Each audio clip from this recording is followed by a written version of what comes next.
Dealerships are feeling the pain right now, but sometimes you might struggle negotiating a price. Let's change that. If you don't know, my name's Tommy. I've been in the car business most of my adult life. In sales and finance, now I negotiate car deals. Enough about me, let's talk about negotiating price. If you've watched my channel before, you guys know I preach negotiating online and over the phone, but some people really struggle with this. So I want to set some facts straight.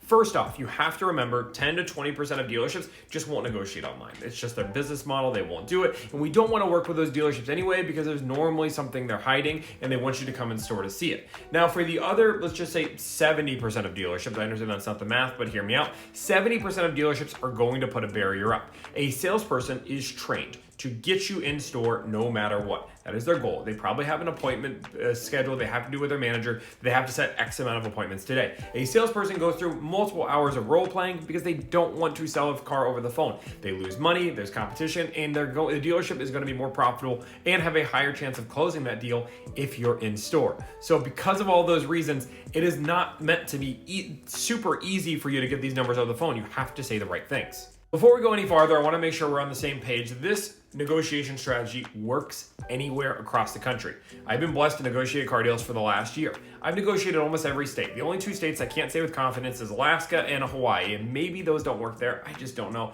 I could certainly try it if I'm up to it, but I just don't have the time to add that to the workload right now. But when we're coming down to it, this works everywhere. I've negotiated deals in New England. I've negotiated deals in South Michigan, New York, LA. Bigger cities can be difficult. Absolutely. Again, salespeople are trained not to have this happen, but it will still happen. You have to get one domino to fall. Once one falls, the rest fall with it. Now, I do want to talk about this particular comment because this person says this car has been a lot for legit over a year and dealerships won't budge. So first off, my rule of thumb when buying used cars is I don't buy used cars over 120 days. The reason being, if a car has been sitting there on a lot that long, there's normally a pretty red flag. There's something wrong with that car, why nobody's bought it in a market where people are buying vehicles.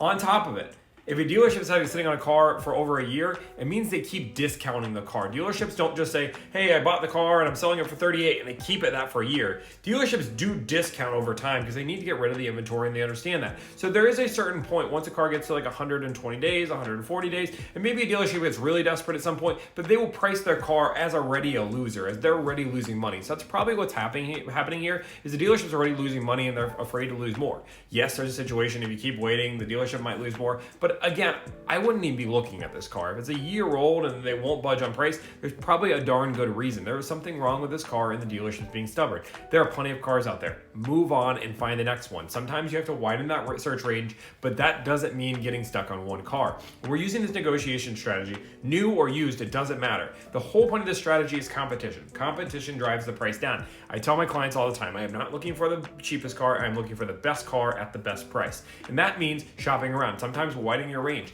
Driving 2 hours versus dealing with a dealership that's stubborn just isn't worth it. Just go drive the 2 hours and get the better deal. So if a dealership is giving you numbers over the phone, but they won't go down any further, there's a chance that they might not go down any further, especially if they've had a car for a year. Understand that we don't want to be targeting those cars in the first place. There's other inventory. And if you're buying a car that's that rare, that there's only 5 in the area and they're all over a year old, maybe it's time to look for something else. I don't know what else to say, or widen that search range even more. Go to 2, 4, 5, 6, 7 hours away to look for that car. A lot of dealerships, especially on these kind of vehicles, will deliver the car to you if you talk to them.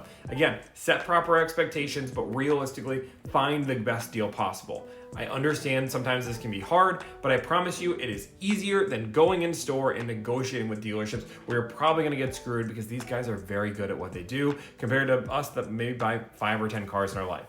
So if you guys like content like this, I want you to like, follow, subscribe. Thank you guys so much and have a great day.